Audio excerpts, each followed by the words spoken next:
أعوذ بالله من الشيطان الرجيم. بسم الله الرحمن الرحيم.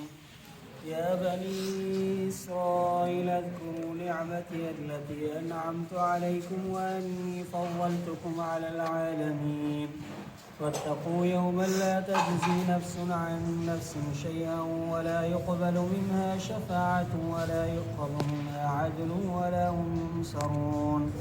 وإذ نجيناكم من آل فرعون يسومونكم سوء العذاب يذبحون أبناءكم ويستحيون نساءكم وفي ذلكم بلاء من ربكم عظيم. وإذ فرقنا بكم البحر فأنجيناكم وأغرقنا آل فرعون وأنتم تنظرون.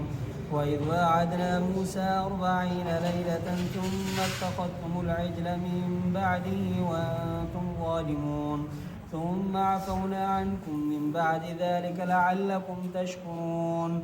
وإذ آتينا موسى الكتاب والفرقان لعلكم تهتدون. وإذ قال موسى لقومه يا قوم إنكم ظلمتم أنفسكم باتخاذكم العجل فتوبوا إلى بارئكم فاقتلوا أنفسكم ذلكم خير لكم عند بارئكم فتاب عليكم إنه هو التواب الرحيم. وإذ قلتم يا موسى لن نؤمن لك حتى نرى الله جهرة فأخذتكم الصاعقة وأنتم تنظرون ثم بعثناكم من بعد موتكم لعلكم تشكرون. وظللنا عليكم الغمام وأنزلنا عليكم المن والسلوى كلوا من طيبات ما رزقناكم وما ظلمونا ولكن كانوا أنفسهم يظلمون. وإذ قلنا ادخلوا هذه القرية فكلوا منها حيث شئتم رغدا وادخلوا الباب سجدا وقولوا حتة نغفر لكم خطاياكم وسنزيد المحسنين. فبدل الذين ظلموا قولا غير الذي قيل لهم فأنزلنا على الذين ظلموا رجزا من السماء بما كانوا يفسقون. صدق الله العظيم.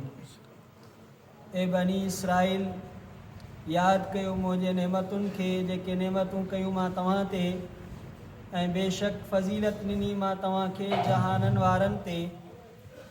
ड्रिजो या बचो उन ॾींहं खां जो न बदिलो ॾींदो को बि नफ़्स कां बि नफ़्स जे तरफ़ां कां बि शइ जो ऐं न क़बूल कयो वेंदो इन्हीअ खां का सिफ़ारिश ऐं न वरितो वेंदो इन्हीअ खां को एवज़ ऐं न मदद कया वेंदा इहे।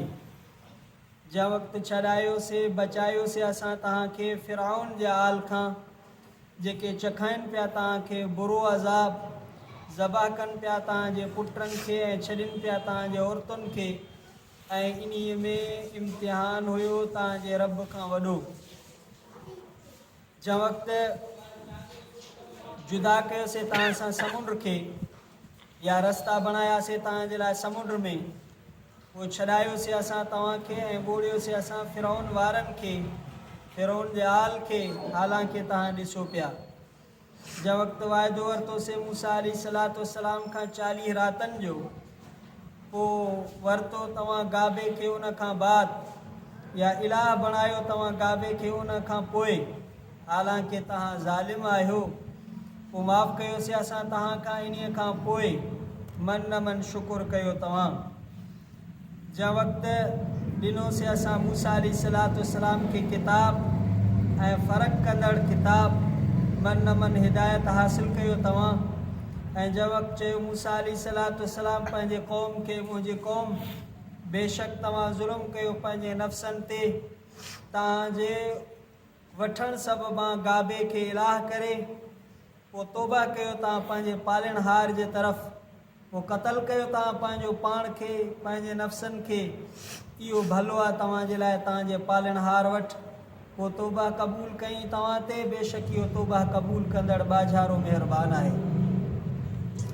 जंहिं वक़्तु चयो तव्हां मूसा अलैहिस्सलाम हरगिज़ न ईमान आणींदासीं असां तो ते एतिरे ताईं जो ॾिसूं असां अलाह खे ज़ाहिर ज़हूर पोइ वरितो तव्हांखे विॼ हालांकि तव्हां ॾिसो पिया पोइ मोकिलियोसीं असां तव्हांखे या उथारियोसीं असां तव्हांखे बाद तव्हांजे मौत जे मन न मन शुकुरु कयो तव्हां ऐं छांव कई तव्हां ते ककरनि ऐं नाज़िल कयासीं असां तव्हां ते मन ऐं सलवा तुरुंज बीन ऐं बटेर खाओ तव्हां पाक शयुनि खां जो रिस्क ॾिनोसीं असां तव्हांखे ऐं न ज़ुल्म कयोसीं असां पर पंहिंजे नफ़्सनि ते ज़ुल्म कंदा हुया जंहिं वक़्तु चयोसीं असां दाख़िल थियो तव्हां हिन ॻोठ में पोइ खाओ इन खां जाथे चाहियो जाथां चाहियो तव्हां शौक़ सां ऐं दाख़िल थियो तव्हां दरवाज़े खां सजदो कंदे ऐं चओ तव्हां हिततुनि जो लफ़्ज़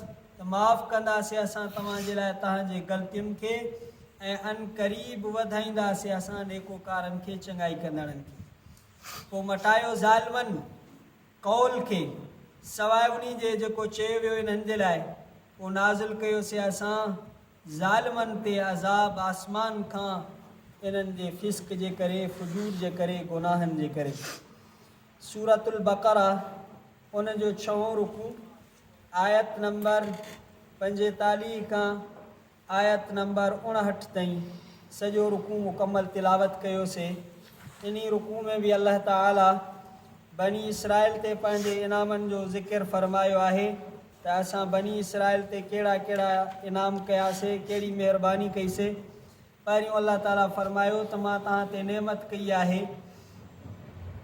जो मन ऐं सलवा खे नाज़िल कयईं फ़िरौन खां इन्हनि खे निजात ॾियारई ऐं अल्लाह ताला फ़रमायो अन्नी फ़ज़्ज़लतुकुम अलल आलमीन पूरे जहान वारनि ते उन ज़माने वारनि में सभ खां वधीक मुअज़्ज़ज़ क़ौम बनी इसराइल क़ौम हुई जो बादशाही इन्हनि में इल्मु इन्हनि में किताब इन्हनि वटि अल्लाह ताला फ़रमायो तव्हांखे मां इज़त ॾिनी जहाननि वारनि ते हाणे तव्हां उन ॾींहं खां डिॼो पाण खे बचायो जंहिं ॾींहुं कोई बि नफ़्स का बि नफ़्स जे तरफ़ां का बि शइ जो को बदिलो ॾे ईअं कोन करे सघंदो याने कोई मोमिन नफ़्स काफ़िर नफ़्स खां टारे सघे उनखे फ़ाइदो ॾेई सघे ईअं कोन करे सघंदो या अल्लाह ताला फ़रमायो कोई तव्हां खां इन जे एवज़ में फ़िदियो वठिजे एवज़ वठिजे ईअं बि कोन थींदो कंहिंजी सिफ़ारिश क़बूल कजे ईअं बि कोन थींदो ऐं मददगार अल्लाह जी ज़ात खां सवा कोई कोन हूंदो जो उते कोई कंहिंजी मदद करे वरी अल्लाह ताला साॻो बनी इसराइल ते पंहिंजे इनामनि जो ज़िक्र फ़रमायो त मां तव्हां ते कहिड़ा इनाम कया तव्हांखे फ़िरौन वारनि खां छॾायोसीं फ़िरौन वारा फ़िरौन 2 क़बीला हुया हिकिड़ा किब्ती ॿिया सिबती फ़िरौनी क़बीलनि खे चइबो हो किब्ती इहे हुकुमरान जमात हुई इक़्तिदार वारी जमात हुई इन्हनि मूसा अलैहिस्सलाम जे क़ौम खे बनी इसराइलनि खे ग़ुलाम बणायो हो पंहिंजा जेके उन्हनि जा कमकार हूंदा हुआ ज़रात वग़ैरह हूंदी हुई या मुलाज़िमत या जेको बि कमु हूंदो हो इन्हनि खां वठंदा हुआ पाण बादशाही कंदा हुआ पाण इक़्तिदार ते हूंदा हुआ इन्हनि खां कमु वठंदा हुआ पोइ अल्लाह ताला फ़रमायो असां तव्हांखे फ़िरौन खां बचायोसीं इहो तव्हांखे ॾुखिया अज़ाब चखाईंदो हुयो जो हिकिड़े दफ़े फ़िरौन ख़्वाबु ॾिठो जो उनजी बादशाही जो तख़्त ऊंधो कयो वियो आहे पोइ पंहिंजे काहिननि खे जादूगरनि खे भोपनि खे घुरायईं चई मूंखे हिन जो ताबीर ॿुधायो भोपनि जादूगरनि उनखे ॿुधायो त तुंहिंजे हिन में मुल्क में बादशाही में हिकिड़ो ॿारु ॼमण वारो आहे जंहिंजे हथ ते तुंहिंजी बादशाही जो तख़्त ऊंधो थींदो पोइ फ़ैसिलो कयईं त जेको बि बनी इसराइल में ॿारु ॼमे उनखे कुही छॾियो उनखे कुही छॾियो कोई बि पुट रिवायत में अचे थो त साल में जेके बि ॿार ॼमंदा हुआ छोकिरा फ़िरौन हर अला कुल अल्फ इमरातिन में रजुल हर 1000 औरत जे मथां 100 माण्हू मुक़ररु कया हुआ ऐं हर 100 ते 10 माण्हू मुक़ररु कया हुआ हर 10 ते हिकिड़ो मर्द मुक़ररु कयो हो त ॾिसंदा हुआ जेका हामिला औरत आहे उनजे इन मदीने में इन में शहर में मदीनो माना शहर पोइ जॾहिं इहा ॿारु ॼणे पोइ उन खे तव्हां ज़बह करे छॾियो कानत फ़ैन कान उनसा फ़खलू न पर जेकॾहिं छोकिरी हुजे पोइ उन खे छॾे ॾिजो अल्लाह सिंह फरमाए ज़ब्बिहूना अबनाकुम, तव्हांजे पुटनि खे इहो फिरौन कोहे पियो, तव्हांजे औरतुनि खे तव्हांजे छोकिरनि खे छॾे पियो ॾे। ऐं फिरौन इन्हनि ते 400 साल बादशाह रहियो, 400 साल। पोइ उनखे वरी पंहिंजे रईयत पंहिंजे वज़ीरनि मुशीरनि इहा मशवरो ॾिनो त हाणे तूं छोकिरा त कोराए थो छॾे ऐं बनी इसराइल में मौत बि आम थी वई आहे, वॾी उमिरि वारा बि माण्हू मरंदा था वञनि, जेके ॼमनि था उन्हनि खे कोराए थो छॾे, सुभाणे असांजा कमु केरु कंदा, मज़दूरी केरु कंदो, नौकिरी केरु कंदो, साॻियो ई असांजी ॻीची में पवंदो। पोइ वरी इहो फ़ैसिलो कयईं त 1 साल छोकिरनि खे छॾियो, ॿिए साल में उन्हनि खे कोहो। अलाह खे पंहिंजो इंतज़ाम करिणो आहे। हारून अलैहिस्सलातु वस्सलाम उन साल में पैदा थियो जंहिं साल में छोकिरनि खे छॾे ॾींदा हुआ। मूसा अलैहिस्सलाम उन साल में पैदा थियो जंहिं साल में ॿारनि खे कोहंदा हुआ। अलाह हिफ़ाज़त करे त केरु उनखे झले सघे। पोइ अलाह ताला फरमायो इन में तव्हांजो वॾो इम्तिहान हुयो।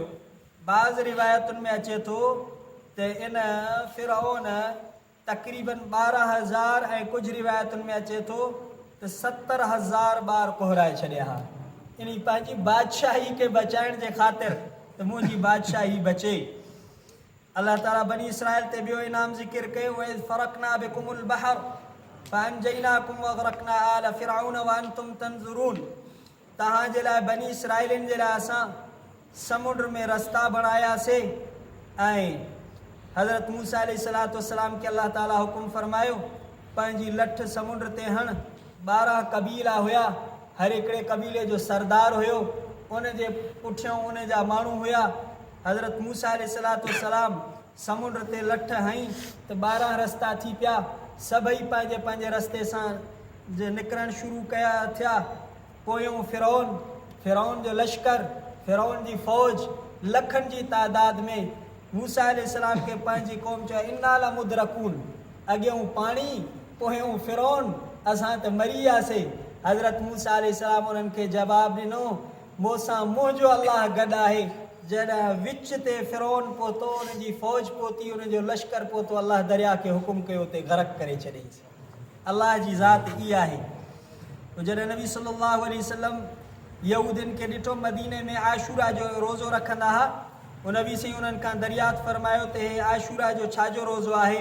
उन्हनि चयो त अलाह ताला बनी इसराइल खे फिरौन खां निजात ॾियारी हुई। उन नबी सल्लल्लाहु अलैहि वसल्लम फरमायो त बनी इसराइल इहे हिकिड़ो रोज़ो रखंदा आहिनि, असां मुहर्रम जा 2 रोज़ा रखंदासीं। तंहिंजे करे जेको 10 जो रखंदो उनखे 9 रखणी पवंदो, या जेको आहे 11 जो रोज़ो रखणो पवंदो। 10 मुहर्रम ते अलाह ताला बनी इसराइल खे इन ज़ालिम फिरौन खां निजात ॾियारी हुई। उन खां बाद में अल्लाह ताला फरमाए त मूसा अलैहिस्सलातु वस्सलाम खे असां तूर सीना जबल ते घुरायोसीं, 40 रातियुनि जो वाइदो वरितोसीं। पोयों मूसा अलैहिस्सलातु वस्सलाम 70 माण्हू पंहिंजे क़ौम जा चूंडे चङा हज़रत हारून अलैहिस्सलातु वस्सलाम जे निगरानी में उन्हनि खे छॾे वियो। पाण तूर सीना ते अलाह खां जेको आहे तौरात वठणु वियो। पोइ जॾहिं मूसा अलैहिस्सलातु वस्सलाम उते वियो, पोयों हिते हिकिड़ो सामरी नाले सोनारो हुयो, उनजो तफ़सील सां पोइ हिते किसो ईंदो। पोइ उन छा कयो त उन्हनि जे लाइ सोन जो गाबो ठाहियो। पोइ उन में वरी हज़रत जिब्रील अमीन अलैहिस्सलातु वस्सलाम जे घोड़े जे सुंभनि जी जेका मिटी हुई उन जे वात में विधई त पोइ उहो रंभूं करे पियो। पोइ उन क़ौम खे चई तव्हांजो इलाह त हे अथव, मूसा अलैहिस्सलाम अलाए काॾे ॻोल्हींदो थियो हिते तव्हांजे इलाह खे। अलाह ताला फरमायो तव्हां वॾा ज़ालिम आहियो, हेॾा मां तव्हां ते इनाम वरी गाबे खे तव्हां माबूद कयो, वॾा ज़ालिम चइबो। पोइ अलाह ताला फरमाइनि इन खां बाद में बि मां तव्हांखे माफ़ु कयो त मन न मन तव्हां शुकुर कयो। मूसा अलैहिस्सलातु वस्सलाम खे अलाह साईं फरमाए किताब ॾिनोसीं तौरात, जेको हक़ ऐं बातिल जे विच में फ़र्क़ु करे थो, हिदायत इन सां हासिलु थींदी। पोइ हाणे इन्हनि जेको एॾो ॾोह कयो, गाबे खे माबूद बणायो, उन्हनि खे कहिड़ी सज़ा मिली? अलाह ताला फरमाइनि त हाणे तव्हां आहियो ज़ालिम, तव्हांजी तौबा क़बूल ईअं थींदी जो तव्हां हिक ॿिए खे क़तल कयो। अॻियनि शरीयतुनि में ईअं हूंदो, मूसा अलैहिस्सलाम जे शरीयत में ईअं हूंदो, कोई ज़िना कंदो, कोई गुनाह कंदो, सुबुह जो दर ते उन जो इहो गुनाह लिखियलु हूंदो, चोरी कई अथई, ज़िना कई अथई, कीअं कई अथई, एॾी सख़्ती हूंदी हुई। पोइ अलाह ताला फरमाइनि तौबा तव्हां ईअं थींदी जो तव्हां हिक ॿिए खे क़तलु कयो। पोइ अलाह ताला उन्हनि जे मथां ककर कया, ऊंदहि थी वई। पोइ इन्हनि खंजर खयां ऐं अहिड़े क़िस्म जा धारीदार तेज़ हथियार खयूं, एक ॿिए खे क़तल कयूं। किन रिवायतुनि में अचे थो त 70,000 माण्हू इहे तौबा जे एवज़ में क़बूल थी इहे जेको आहे क़तल थी विया।